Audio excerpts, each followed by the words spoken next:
excited for today, John's final episode 3 of 3. If you haven't listened to episode 1 and 2, go back and listen to him. He drops a huge nuggets on Groupon and his backstory. But today he's going to talk about how he keeps clients, how he grows his business through his existing clients, and how he creates generational clients. So enjoy and take a listen to John.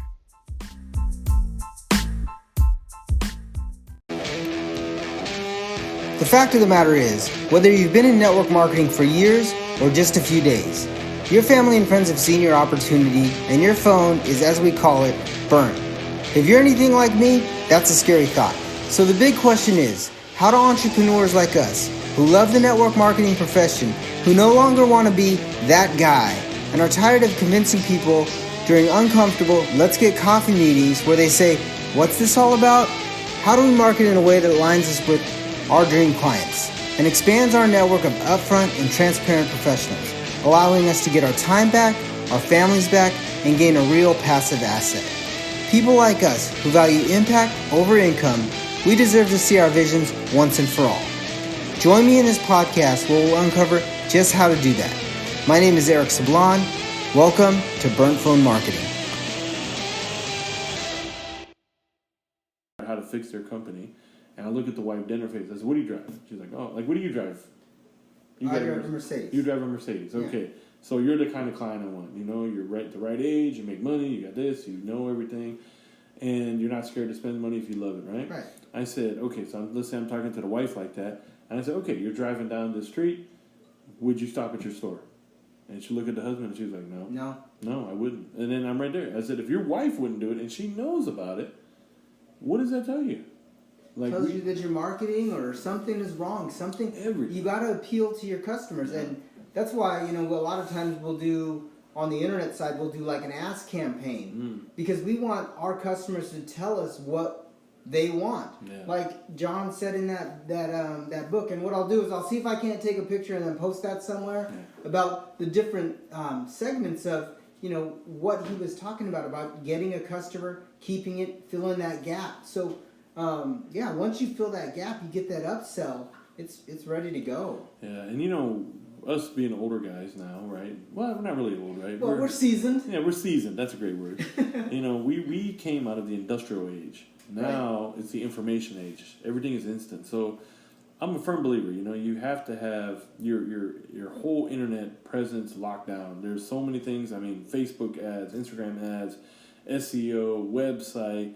I mean, ultimately, when was the last time anyone even touched a phone book? Does anyone even know a phone book? No. Think about it now, Eric. If I came to you and you're an investor and I say, hey, I got this great idea. I want to come and I want to go find every single business in town and I'm going to print out this book that has 1,000 pages in it and give it away for free. Do you want to invest? I'll say, can I just Google that? Yeah, can I Google it, right? But think about that crazy idea. How mad does everybody get when somebody drops off all these phone books on their porch? Right. They're like, right? What? Now, what I can do with this? Throw these away right away? And special garbage cans just to recycle these things, So we think about how much the world has changed now and all these type of things. So everybody is using Google or using this or using that. So we have to think like that. We have to be top of mind awareness. But like you were saying, we have to spend more. Like someone like Russell or like Grant Cardone, these guys are bragging, I spend $1 million a month on Facebook ads, it's crazy, but what is their return, do you think? But their ROI, like I said, if they're putting $1 million in and they're making $10 million, then it's worth it. It's worth it. I remember watching a video Grant did the other day. He said, man, I'm about to double my Facebook ads because it's that valuable, It is valuable. But at the end of the day, he offers an amazing product. And I mean the 10X conference is amazing, and then you think that there's an upsell, and you want the upsell, every single time you want the upsell. Yeah, and I you know what I tell you right now, I'm a sucker for marketing, man. If I walk into a store and someone gives me the whole thing, I'll buy it. If someone gives me this package, I mean, like look at this sunglass package. I mean, that's fancy. That is fancy. Yeah, I gotta have it just because it's so fancy, and I feel like I'm my own customer, so I got to wrap up something and make the package that good, so then they want it just like I want it. What I found is if you're in sales, you respect good salespeople. 100%. You respect what they're doing. Like, I love it. And I'm a buyer. Like, close me. Don't send me to a Russell Brunson event because I will buy everything. I'll tell you. Can I tell you a funny story? So last year I was in Paris, and I was with my girl, and I wanted to surprise her, so we went down to Louis Vuitton, and that's the flagship. That's the headquarters. That's the one. That's the one. Like, if you get a bag from Louis Vuitton there, it's much cooler than anywhere else. I don't care. Anyway, so we ended up buying a bag, and I was like, all right, cool. So yeah, we'll get this one, and blah blah blah. And they're like, oh, let's sit down. So you sit down. Let me show you every feature on this bag. They brought us Louis Vuitton water. They brought us all this stuff, and then the guy literally gift wrapped it in front of us. And I was like, oh man, you don't have to do that, man. It's cool. We're good. And he's like, stop. This is the experience. I went to school for a month to learn how to wrap this box the right way. And I was like, are you serious? And he's like, I'm dead serious. Every box that leaves this is wrapped the exact same way. And he went through the whole thing, and I was like, sold, man. This will do what you got to do. And I enjoyed the show. And this guy took so much pride in it. So I didn't, the worst feeling if you can think as a customer, is leaving and having buyer's remorse. Right. You want them to leave like, oh man, that was so worth it. That went over the top of the things that I was thinking of. And then, so think about that, guys, on your internet ads. Make sure your upsell, make sure your thank you page, make sure all of that kind of stuff reinforces how good your product is. You can stop buyer's remorse, you can stop the returns, you can stop all that stuff by reinforcing on your thank you page. Well, number one, thanking the customer, and number two, just literally telling them they made a great decision.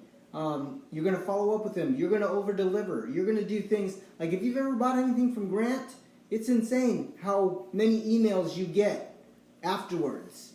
Yeah, like I said, be your own customer. If I can beat anything in your head, people will say, how do I fix my business? I'm like, be your own customer. Does your business suck? If it's not good and it's not enjoyable and it's complicated and if the process takes too long, then it sucks. Just own it. Yeah. Like if you ever go to some place and you just want to return something and you got to go through like 15 different things to return it, you're just like, look, or exchange, even worse. Like, I don't want the money back. I just want to exchange it. Like, right. Why are you making it so complicated? That's what I'm saying. If you can eliminate these things. I love what Steve Jobs did with Apple.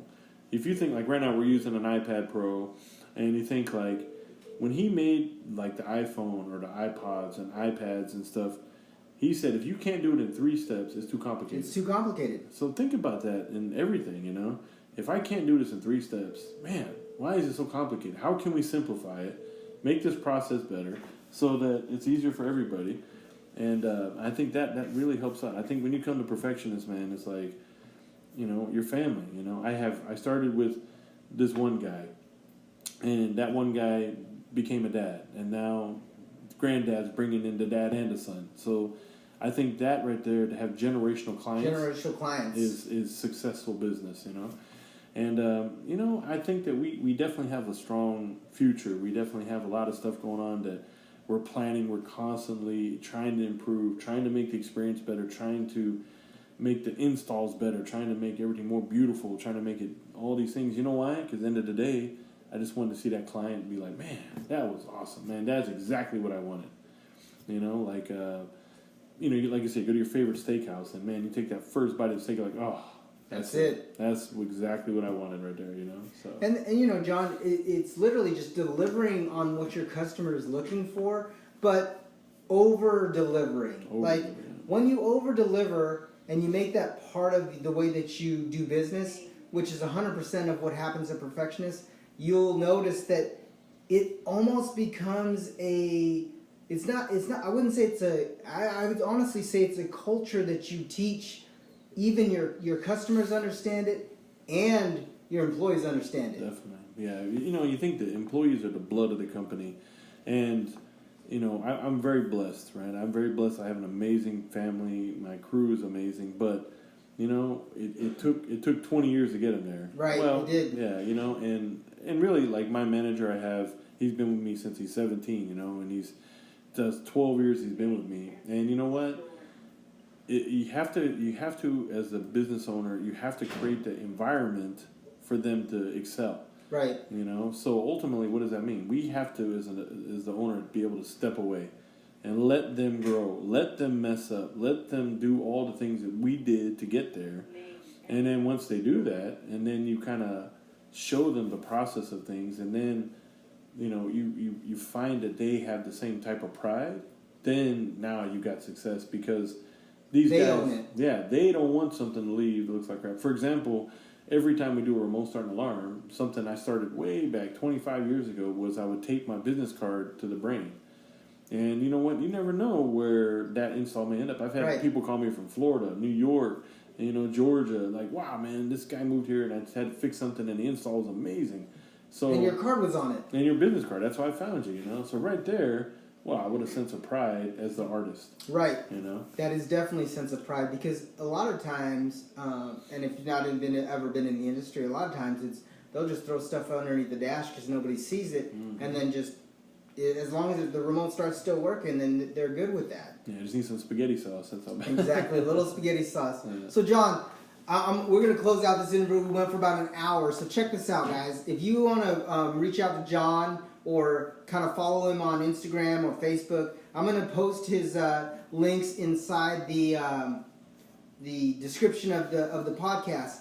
Now, John, I want to ask you a question, because you've been in the industry for over 20 years, just under 30 years, and I know you have a lot to give back to the industry. You've had lots of successes, lots of ups and downs, but overall, it's definitely a success, and I'm going to throw this one out there for you. Main entrance door.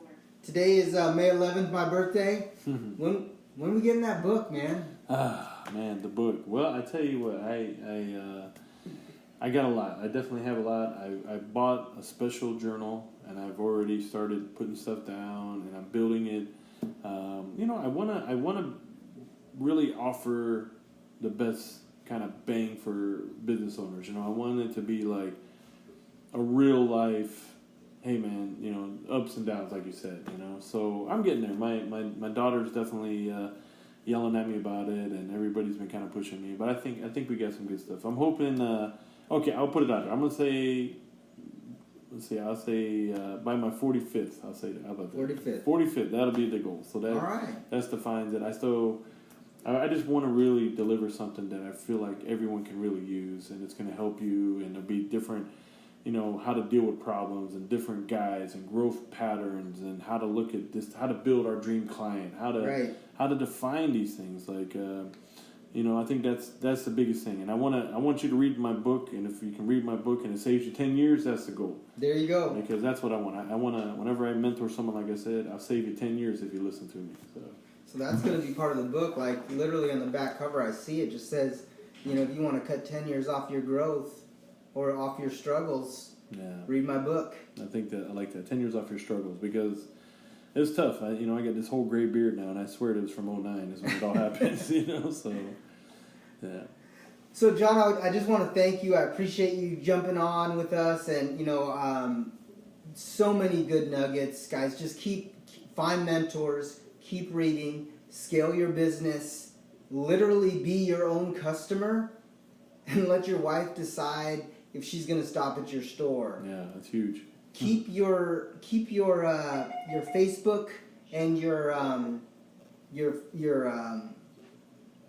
website is your front door if you're online. So think about that. If your website's garbage and your wife won't go there, it's like her driving by your business. Mm-hmm.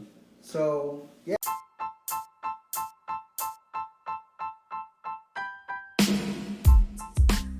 I know that marketing can be tough. So what I did for you guys is I put together a free summit with 30 of the top internet marketers in the world. Basically what they're doing is they're sharing their story. If they lost everything, what would they do? So I put it in the description of this podcast. Also, if you go to it, it's www.burntphonechallenge.com/summit OFA. So go ahead and go and link to that. It's free. Enjoy the training, and we'll see you on another episode of Burnt Phone Marketing.